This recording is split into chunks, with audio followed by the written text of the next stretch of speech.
Telo taona androany tokoa moa izany tsy no nalan'iny ny lalam-panondrenana ho an'ny Repoblika fahaefatra.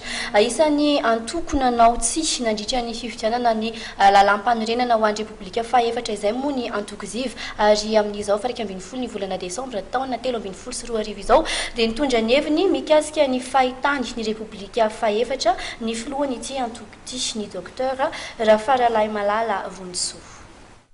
Ny Repoblika fahaefatra aloha tsy tsika malagasy ny voalohany nanao azy, fa ny frantsay koa dia efa nanao an'izany Repoblika fahaefatra zany a, izay forme parlementaire ohatran'izao ataony Repoblika fahaefatra zao alohanavany azy.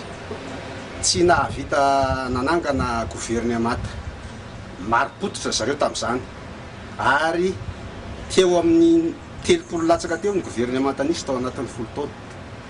Noho izany dia tsy nisy fampandrosoana vanona tamin'izany fotoana izany.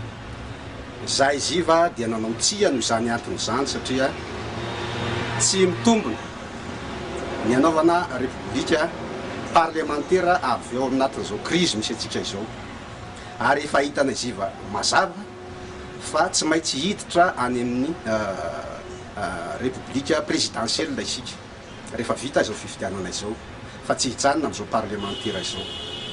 Efatra taona no nitsanganany, 3 taona nitsanganan'ny Repoblika fahaefatra, tsisy zavatra mitsangana hatramin'izao, ary dia mbola verina ziva fa tsy mety ho antsika malagasy io Repoblika fahaefatra io, fa tokony hanao fiaonam-pirenena isika hidirantsika any amin'ny repoblika iray vaovao, izany hoe Repoblika fahadimy.